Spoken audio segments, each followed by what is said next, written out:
you don't need a meteorologist to sit here and tell you that it was a whole lot drier out there today than it was yesterday. Here's a look at what we're tracking as we take you through the next couple of days. The heat is back starting tomorrow. We are going to still retain a chance for a few scattered afternoon thunderstorms. They will, however, be much different than the storms we tracked yesterday in the sense that they're not going to produce a lot of rain. Instead, you'll notice more wind and more lightning than anything else. Not necessarily the best combination. We will track them very closely.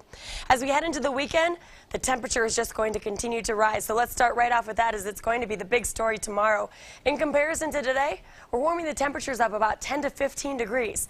80s and 90s along the interstate, 90s for the southeastern corner, even the mountains getting in on the warmth with 70s to low 80s for places like Leadville, Gunnison, Mountain Valleys also getting quite toasty for your Friday afternoon.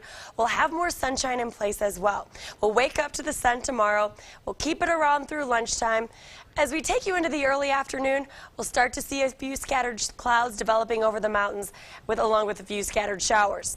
Now those storms are going to try and make a break for the plains. Here's the deal though, the air that's moving in, too dry to allow for that rain to make it all the way to the ground. So instead of doing that, it's going to evaporate, which means, again, those storms are going to produce more wind than anything else. So again, we're not looking for a big threat for rain tomorrow.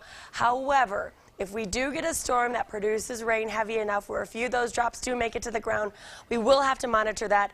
A lot of saturated ground out there. It would not take much to prompt even more in the way of flooding concerns.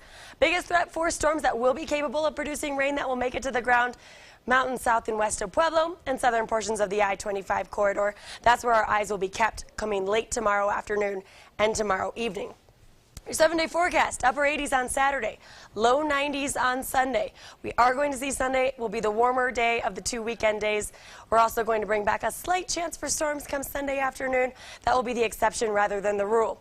We're going to keep it dry on Monday, and then we're going to cool the temperature slightly, bring back the chance for storms by the middle of the work week next week.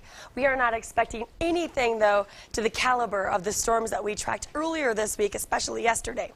90 degrees in Pueblo tomorrow with a 10% chance for storms. That's it for Pueblo. We should stay dry as we head into the middle of the work week next week.